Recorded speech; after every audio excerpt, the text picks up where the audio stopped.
Hey guys, I just have to tell y'all, I had to share this. It was so sad, so disappointing, and expensive for the biggest letdown in my Barbie journey. Went to the Barbie Dreamfest. I got in there and I was like, hey Barbie, hey Barbie. There was no signage to welcome us. There was no signage to tell us where to go. It was lackluster. The actual people that were working there, they had no energy. They had no Barbie cheer. We're down here in Fort Lauderdale from Atlanta. We made it into a family trip. Me and my granddaughter, my grandson and husband, we all flew down here, got a room, got a car, and they just smacked me in the face, honey, because I was like, where's the joy? Where's the happiness? There was no music playing. They didn't have my name in the registry, so I had to go dig through stuff to find it, and then finally they found it. I bought a 3-day pass. It was like $152.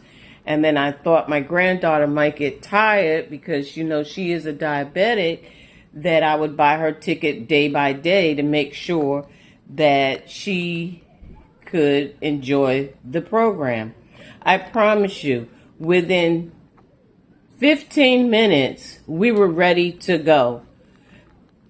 There was all of 10 booths, and maybe 2 or 3 of them had anything to do with actual Barbie. Then they had their own booth set up with toys and products and stuff that were outdated. They were old. Some were dated 2024 posters for $20.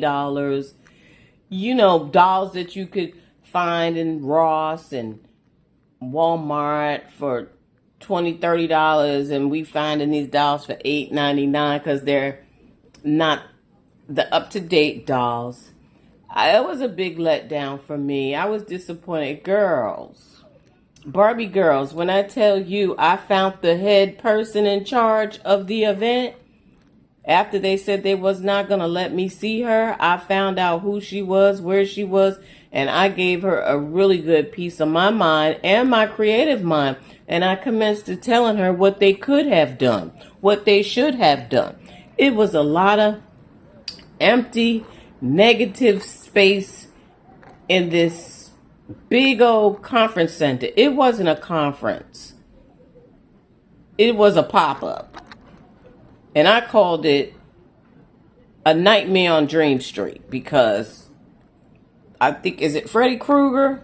Should have came out from somewhere and surprised us all. But let me tell you, there was nothing to buy that was related to Barbie. And guys, there was not one dollhouse on the scene.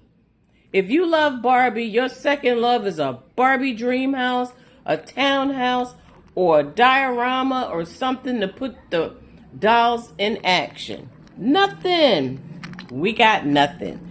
So I am going to show you what I did enjoy, what I did get, and I'm in my hotel room for the last night. I don't leave till Monday. And no, it's not a bra, it's a swimsuit. I'm wearing a swimsuit. That's funny. So I'm going to turn my camera around and show y'all. So guys, as you can see, is my grandbaby getting off the plane.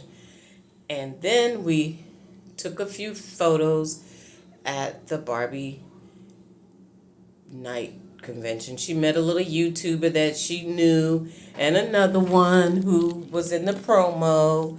So she had a fun time meeting people. I met some ladies that I am already following on Instagram. I met a doll maker. I forgot her name. This is this picture of the fashion show, lackluster, but we did have a winner. Look at this beautiful girl with her mini-me. I wish they had more mini-me's, a mini-me contest, and just a table set up for people. And look at our plus-size Barbie girls. Yes, bring it. And y'all knew who this is. Doll maker extraordinaire, Here we have Serena Williams, but the girls were not really interested in her after 5 minutes. I don't know who this lady is, but she was having fun. So I just took a couple of photos of her. But overall, there's Serena Williams' daughter participating, acting like a regular kid. And there's Serena with her back turned to us because I didn't want to get up in her face. And you guys, when the show was going, the little kids got up and left. They were not interested in Serena Williams and what she had to say. She was not talking about Barbie. It was all about her and her career. She was for us.